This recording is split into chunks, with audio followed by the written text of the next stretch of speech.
ഒരു കാറിന്റെ മുൻസീറ്റിൽ യാത്ര ചെയ്യുമ്പോൾ ഒരാൾ മാത്രമേ ഇരിക്കാവൂ എന്നതാണ് നിയമം. സീറ്റ് ബെൽറ്റ് ഇടണമെന്നും മോട്ടോർ വാഹന നിയമത്തിൽ പറയുന്നു. എന്നാൽ മുൻസീറ്റിൽ രണ്ടുപേരെ ഇരുത്തി സീറ്റ് ബെൽറ്റ് ഇട്ട് യാത്ര ചെയ്താലോ? അത് കുറ്റം തന്നെയാണ്.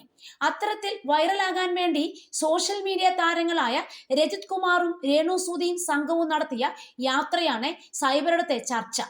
ഇവർക്കെതിരെ കേസെടുക്കണമെന്ന് MVDയെ ടാഗ് ചെയ്ത് ആളുകൾ പറയുന്നു. നിയമം തെറ്റിക്കില്ല എന്ന് പറഞ്ഞാണ് ഓൺലൈൻ മീഡിയയ്ക്ക് മുന്നിൽ രണ്ടുപേരെ ഒരു സീറ്റിലിരുത്തി സീറ്റ് ബെൽറ്റ് ഇട്ട് യാത്ര ആരംഭിക്കുന്നത്. പുറകിലെ സീറ്റിൽ ഇരിക്കാൻ ഇടയില്ല, അതാണ് മുൻ സീറ്റിൽ എന്നാണ് ഇവരുടെ പക്ഷം. എന്നാൽ വീഡിയോയ്ക്കെതിരെ വ്യാപക വിമർശനമാണ് ഉയരുന്നത്. സമൂഹ മാധ്യമങ്ങളിലെ വൈറൽ താരമാണ് കൊല്ലം സുധിയുടെ ഭാര്യ രേണു. പ്രശസ്തിയോടൊപ്പം വിവാദങ്ങളും വിമർശനങ്ങളും ഏറ്റുവാങ്ങിക്കൊണ്ടിരിക്കുന്ന രേണു സൈബറിടത്തെ സജീവമാണ്.